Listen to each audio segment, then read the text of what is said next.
Hello and welcome back to the channel, and today we are going to dive into a super important part of IELTS, which is the speaking section. And I know many of you feel nervous or maybe anxious about this part, but do not be afraid of speaking. It is not as daunting as it may seem. In fact, it is a conversation you can have with anyone in the world, so it's really basic and simple thing. Many YouTubers and teachers make the IELTS speaking test look so complex and overwhelming just for views on YouTube.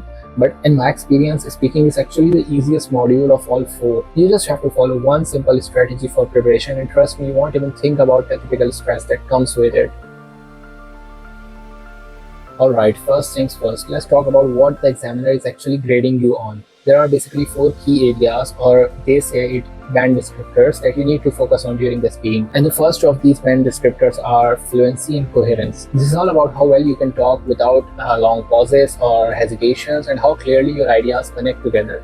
Think of it like telling a story and needs to flow naturally. And the second thing is your lexical resource, which is basically your vocabulary, and how well you can use a variety of words to express your thoughts. The examiner will notice it if you use the same words over and over again. So try to mix it up and show that you have a variety of words with you. Okay, so the third thing on which you are getting graded is your grammatical range and accuracy. The examiner will be listening to see if you are using different type of sentence structures like complex sentences, and if your grammar is correct with them. And the last thing in their band descriptors is pronunciation. This is all about how clearly you speak and how easy it is to understand you. You do not need to have a British or American accent, but your words should be clear and your intonation should help convey your message easily. So these are the four things that determine your score. So every time you are speaking during the test, keep this in mind, that they are judging you on these four criteria. The more you demonstrate these four skills, the better your chance of getting a higher band score. So basically, the IELTS speaking test is divided into 3 sections altogether, and this is about 11 to 14 minutes. So we are talking about part 1 now, and this part is always about you. The examiner will ask questions on familiar topics and things like your home, your family, work, or your studies, or your hobbies, and it's almost like introducing yourself in a casual conversation. But remember that while questions seem simple, the examiner is still grading you on those 4 areas. So keep in mind that you have to answer accordingly. And the important thing here is to not overdo it. You do not need to give super long answers in this part, and you definitely don't need to say everything you know about the question. Think of it like this: if someone asks you about your hometown in a casual setting, and you would not go on and on for 5 minutes, right?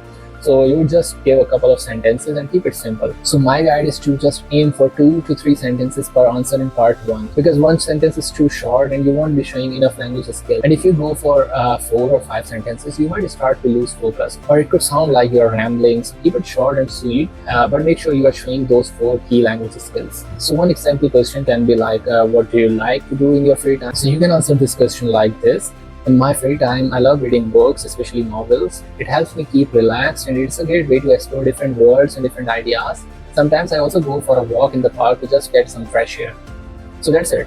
2 or 3 sentences, clear, with good vocabulary and grammar, and you have answered the question fully without over-explaining. Now let's talk about part 2. This is a part where examiner gives you a cue card, and you will have to speak up for 2 minutes on a given topic, and you will get 1 minute to prepare before you start talking. So here's the thing: do not overthink it. I know it can feel intimidating when you have to speak alone for 2 minutes, but it is actually the greatest opportunity in whole IELTS speaking section.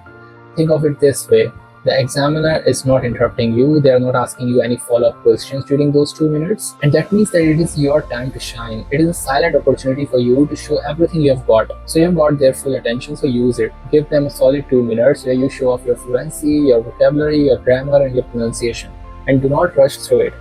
Pace yourself and make sure you are covering all points on the cue card, that task card. Remember, the silence is your friend here, because examiner is just sitting back and evaluating your language skills. So they are not just testing your knowledge, but they are testing how well you can talk about that topic. So the tip here is to practice speaking on random topics for 2 minutes before the exam. Get comfortable with talking without stopping, and it doesn't matter if the topic is describe your favorite holiday or talk about a time you helped someone. The key is to practice staying calm and speaking clearly for 2 minutes. And in the latter part of this video, I will give you one single practice which you can do to prepare for IELTS speaking, and especially for this section. So I have an example here that how you can start those 2-minute speech. So for example, the question is, describe a memorable trip you have taken. So you can start your answer like this: last year, I took a trip to mountains with my friends, and we went to a beautiful place which is known for its breathtaking views and hiking trails. We spent a lot of time hiking, exploring, and just enjoying the fresh air. One of the highlights which I remember was when we reached the top of the mountain. The view was really incredible, and it felt so rewarding after a long hike. So you see how I'm not rushing in this part. I'm just telling the story naturally, and that's what examiner wants, for you to take time and speak clearly and confidently. Now the last part, this is where things get a little more complex because it's a thoughtful discussion between you and examiner. The examiner is going to ask you questions that relate to the topic from part 2, but these will be more abstract or opinion-based questions. So here the examiner is testing how well you think in English, not just how well you can speak. You will need to explain your ideas, give reasons for your opinion. This part is where you can really expand your answers and show your range. Unlike part 1, you can give longer answers, give more details. Here you can dig a little deeper into the topic and literally explain your why. So I can give you an example question there. Do you think people travel more now than they did in the past? So you can answer this question like this. Yes, I do think people travel more now because it's much easier and more affordable compared to the past. And nowadays we have budget airlines, online booking platforms, and it's really simple now. Also with social media, people are more exposed to different cultures and different destinations, and this encourages them to travel. For example, a friend of mine recently visited a small island and he saw on Instagram something that probably wouldn't have happened 20 years ago. So in this part, don't be rigid with your ideas. Feel free to play around and explore different thoughts. The examiner is just looking for how well you can craft your argument, you can structure your thought, express your opinions clearly. So be open, confident, and show that you can handle a deeper discussion in English. Now I have got the simple and most effective exercise my many students are following now, and this exercise is for you to overcome your fear of thinking in English. So let's set a common challenge. A lot of us are used to translating from our native language in our mind, and that can create a barrier during the speaking test. I developed a unique exercise for my students that help build confidence and ease in speaking English. And this thing has worked wonders for my students and also for me when I was taking my tests. So here is what that exercise is. First of all, you have to find a quiet place and no noise, no distractions. You do not need the internet there. Don't let yourself dependent on it. So just sit in a quiet environment to replicate those exam conditions. Now the second part is to think of a topic. You can pick any single topic that comes to your mind. It could be something as simple as, like YouTube, or something related to surroundings like traffic, food, shops, animals, and do not overthink it. Just let the first word that pops into your mind and just let it guide you. So the third thing is, once you've got your topic, start talking. Say whatever comes to your mind about that specific topic, and it doesn't need to be perfect and it doesn't have to be. So let me show you an example. So I got the first word in my mind, which is YouTube, and I will start talking about it without any fear of mistakes and being judged. So let's start this exercise. YouTube is basically a social media platform that's known for both entertainment and educational videos, and it's also a great source of income for many content creators in the world. And I think what makes YouTube stand out from other platforms is how versatile it is. You can learn literally everything on YouTube, and whether it is how to cook a new recipe or edit videos or even study for an exam like IELTS. And one feature I personally love is the 2x speed of the videos because it is super helpful when I'm short on time and just want to get the key information quickly. And that was completely unplanned. I just let my thoughts flow naturally, and that's exactly what you should aim for. Remember, we are choosing random things, random topics, so there's no need to worry about running out of ideas. The key is to start talking and keep going for around 3, 4, 5 minutes, and do not worry about making mistakes. Pauses, blunders, and even some nonsense talks are totally allowed in this stage because you are practicing this thing to not do this thing in your exam. Okay, so the first part of this exercise is done. Now we have to add a little flavor to this exercise. Now let's step it up a bit. The next stage is to start replacing those pauses, those breaks with some filler phrases. Things like I think, in my opinion, I'm not sure, but I believe, my point is, and things like this. These fillers help you sound more fluent and natural, and they keep the conversation flowing even if you need a moment to gather your thoughts, and they give you a space to think without awkward silence. So once you have mastered the basic 5-minute talk, you start using the filler words to give your speech more flow and keep the momentum going on. So let's practice with the same topic, that is YouTube, but now with the fillers. So I will answer it like this. I think YouTube is a really powerful platform because it allows people to learn and be entertained at the same time. In my opinion, it is more useful than a lot of other social media platforms. My point is, if you use it wisely, it can be a great tool for your personal growth.